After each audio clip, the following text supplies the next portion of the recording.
it seems longer than just a week that I have not been here. A lot has transpired in that time, and I wanted to thank Dr. Marilyn, first of all, for stepping up last Sunday. I had a fairly quick notice. I did watch her talk on the website, and she did a fantastic job of speaking of life after life, and for Tomas for stepping up and helping and doing what he was doing, contributing as well. So as I watched her talk, I realized that was being given last Sunday morning, and for those of you who were just listening to it or being aware of it, I thought, it sounds like my sister Joy had made her transition, which she had not. But we were in the throes of knowing that that was imminent. So I wanted to clarify it. I wanted to just let everybody know at one time, what the deal was. And that way it doesn't have to be repeated and repeated. But I went over to my sister's house at toward the end of September. We were going to plan my birthday party for November 23rd. It was going to be at her house. And she was complaining that she had a pain in her neck and her shoulders, and she was mad because she thought it was her arthritis coming back that she hadn't had in 20 years. And so she was taking some Tylenol. And then the following week, so this was 3 weeks ago today, I went over there on a Saturday, and she said that she had received some news, and that she wasn't going to be able to host the party, that she had stage 4 lung cancer, but she was going to fight it. And, she was going to do everything she could about it, to what needed to be done to, get it resolved. But the doctors found that it was a tumor on her that was engulfing her esophagus. And I went off to the Anton conference on Tuesday and returned on Friday. When I landed at the airport on the sidewalk waiting to be picked up, I saw my phone, and it was a message from my brother-in-law saying that he had taken Joy to the hospital that Friday, that day, because this was October 4th, because she couldn't breathe. And then that's when they really discovered this tumor was so engulfing. They were able to, they thought they were successful in putting a stent in there to open it up. And in fact, Rob was saying they were high-fiving each other. Yay, we got it done. But then her vocal cords collapsed in and closed it off again. So they were able to put a ventilator in her so that she could breathe, so she was comfortable. And so I went up on Saturday morning to see her, and they had told her that because it was so fast-growing, this tumor started like 3 months ago. And the 3 weeks ago, she was doing Zumba 3 times a week. She just had no clue how fast this thing was progressing in her. And so on Saturday, she couldn't talk because she had the tube in her, but she could write. Now, my sister was a second grade school teacher, and she had beautiful cursive writing. And everybody was commenting, "Oh my gosh, look at your writing." And so she just wrote, "There's too many complications." And they had told her that if she did a tracheotomy and she did a feeding tube, that might give her 2 weeks. And she said, "Forget it, that's not worth it." So she wrote and wrote and wrote for the next 3 days. She went through ink and 3 pens. And she said she wanted a good old-fashioned Irish wake. So she wants it at the Konakai Club, not the Konakai, Valley High, the Valley High with Mai Tais. And she wants her ashes spread in Maui. And I said, "Oh, a destination funeral, huh? I guess I'm going to have to go to Maui." And then she wrote she also wants them spread at the river because they went to the river a lot. And at that Strand, Coronado Strand. And then she wrote, "Just don't get arrested." she had her wits about her through the whole thing. And she wrote me that I have to be strong for Julie and Ryan. This is her children. Her children are the same age as my children. And Ryan's birthday, he turned 38 on Wednesday, October 8th. No, is it 9th? 9th was Wednesday. And so Joy was just sharing with all of her friends that she had several friends that came to ICU, and she was writing, telling them the different things. And she wrote to me, "I don't want any sadness. I want all happiness." I said, "Joy, we're going to be sad. You're going to be gone." And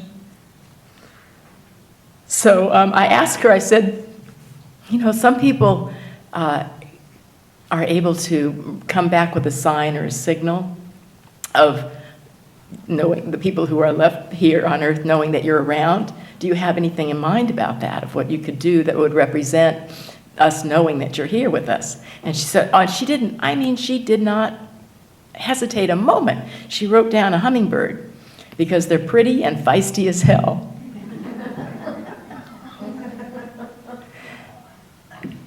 And they told her that, what we're going to do is we're going to take out that ventilator. And if you're able to breathe on your own, we'll send you home with hospice. And, all of us knew that if you take out that ventilator, she's not going to be able to breathe.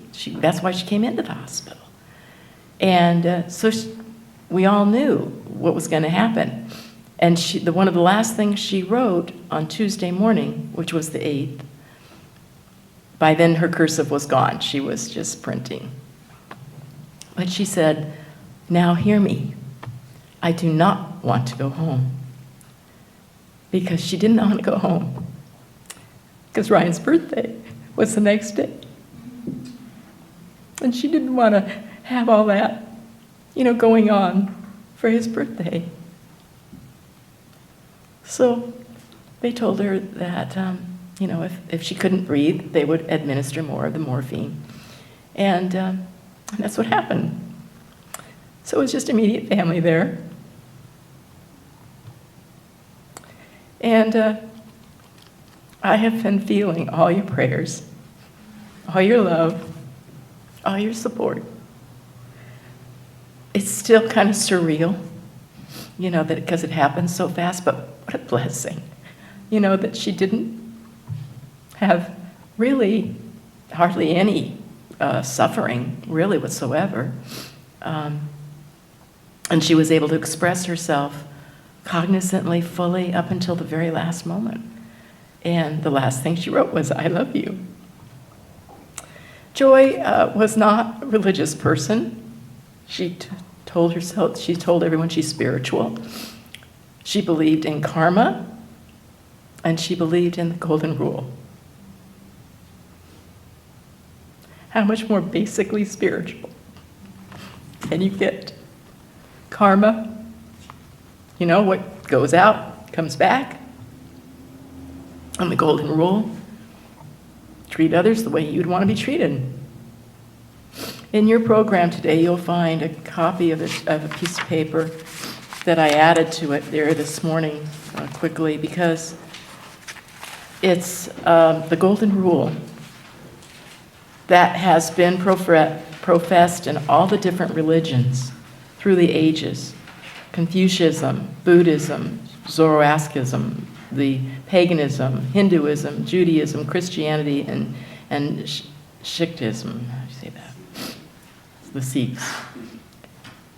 So I give this to you today to be a reminder of the universality of spiritual essence that we all are. And to remember that karma does exist. That what we put out from our thoughts, from our feelings, from our energy, gets put out into the universe and is absorbed and is brought back to us in one form or another. So take that as a lesson. The teacher was teaching up until the end.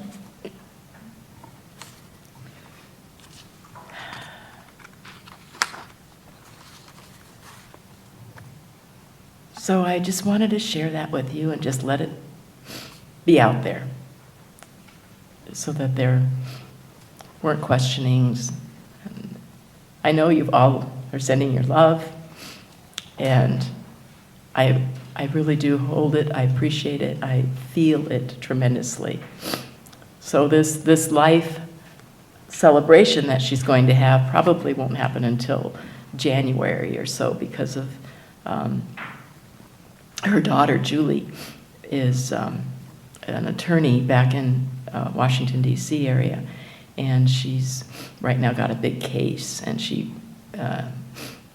supervises about 40 people in this big law firm. And so they said, we're going to wait until it's Julie's available, when she's available to have this celebration. And so probably, Rob was saying it probably won't be until January or February. So it's really, I think, a wake-up call for all of us to live life to the fullest each and every day, to be grateful for the life that we have each and every day, with warts and all, with all of the things that we think are, quote, wrong, that it is so precious, and that we are here to do our very best that we can do. I know that Joy is on a brand new journey, that she is fine, that she is whole, that she's at peace. And I, as many of us do in these situations, I went through a box of old photographs the other night and pulled ones out, from when we were little kids. And it's cool to do, to reminisce, to go back and to say, wow, life has always been good to me. And to appreciate it. So I said to you that I had been to the Anton Conference, the Affiliated New Thought Network conference that I go to every year. It was in Unity Village, which it has been now for the last couple of years. This is the third year there now. And the speakers they had were phenomenal this year. Dennis Merritt Jones was one of the keynotes. He is retired from the pulpit at this point, but he's written several books, and he has a fantastic consciousness. And the other one that was a surprise that I had not ever heard speak before, but I read his little features that they have in the Science of Mind magazine, is Mitch Horowitz. And he is a pretty amazing individual. I'd say he's maybe 35, I'm guessing. And he's got the tats all over him and nail polish. But boy, is that guy smart. Wow. He quoted so much of history and quantum physics, UFOs, lots of kind of more out there information that really is existing. I mean, it was almost really hard to even comprehend what he was saying without any notes, just doing it. And then of course the connection with all of the other people that I've known there for years and years, and meeting new people, the new connections. So I volunteered to be on the committee to organize next year's conference. So I would love to have some of you join me at that conference next year. It's coming up on September 28th through October 1st, again at Unity Village, and it's highly worth it. It's a fantastic place to be.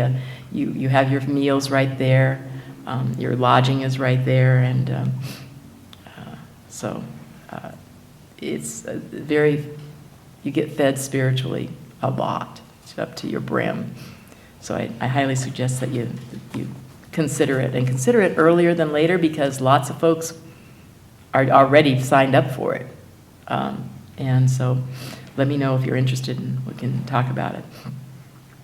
Our topic this morning is called Get Real, and it's based on Michael Beckwith's book, Spiritual Liberation. And he talks about the fact that we are living in this human existence, but of course we are spiritual beings as well. So we have two basic laws, the physical laws and the spiritual laws that govern us.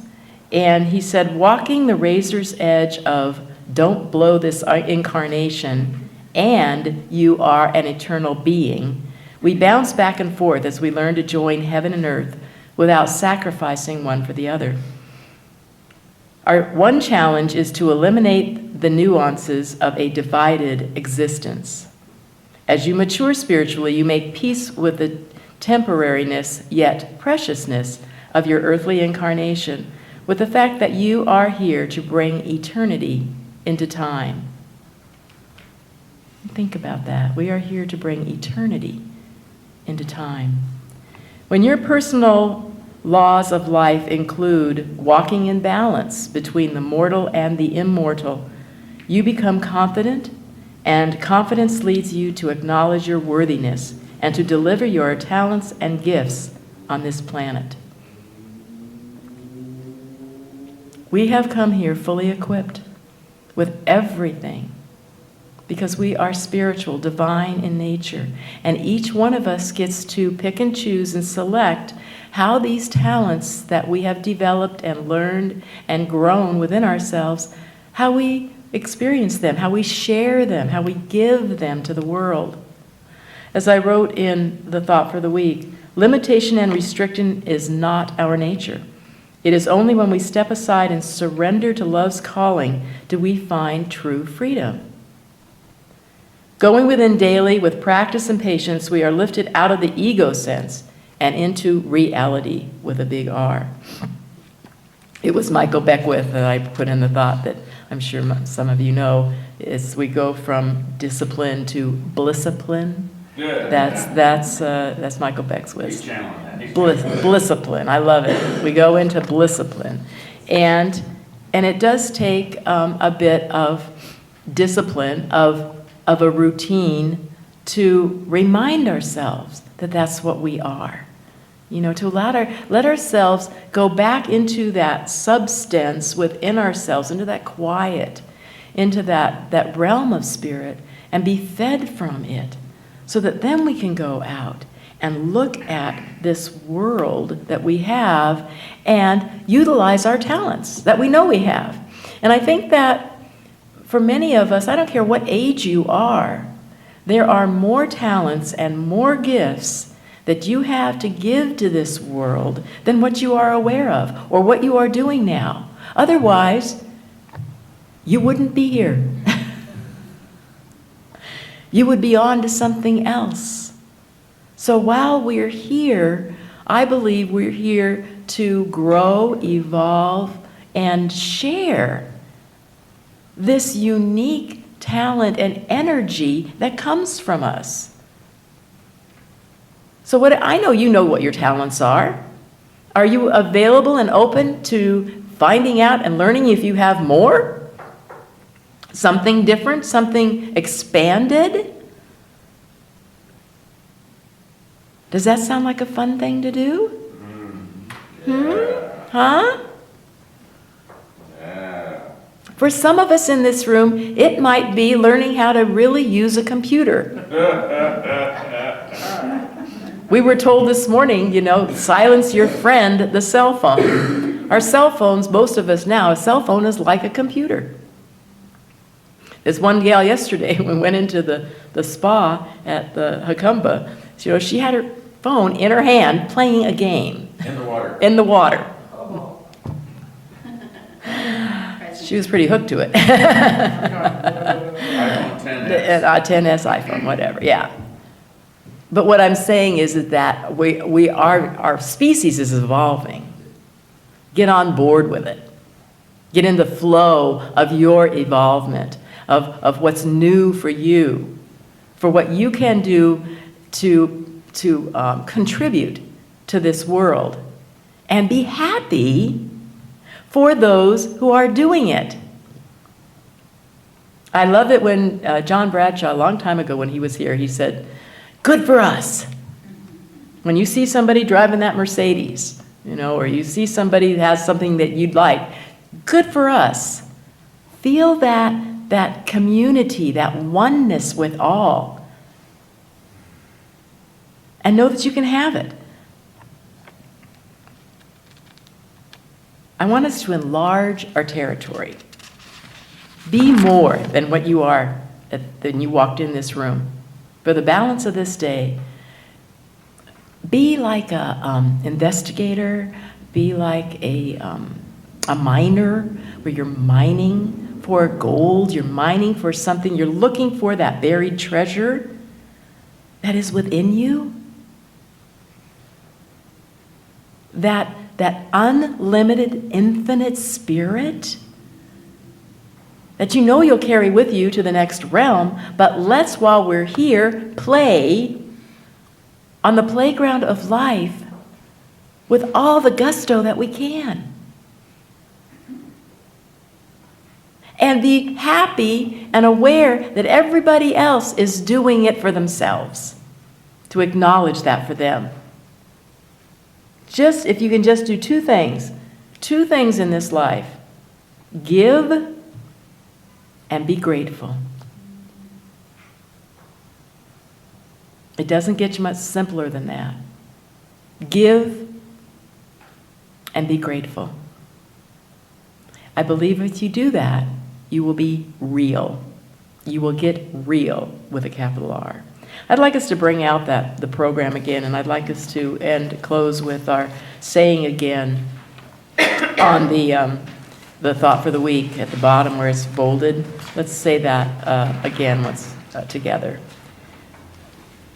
I am dedicated to disciplining myself to go within daily, to be fed from the spiritual waters that flow through me at all times. I am renewed, refreshed, and regenerated every moment I consciously unite with love. Thank you, God, for this gift of life. Let me live it to the fullest, and it is so. I want to tell you that I wrote this thought for the week on Tuesday morning before I went up to the hospital to see Joy for the last time. And to stay centered in that presence, in that divine presence, wherever you are, what is ever going on around you, to consciously know that this divine spirit is leading you through it and loving you through it. And you are more than enough to do everything that is before you to do. I love you. Namaste.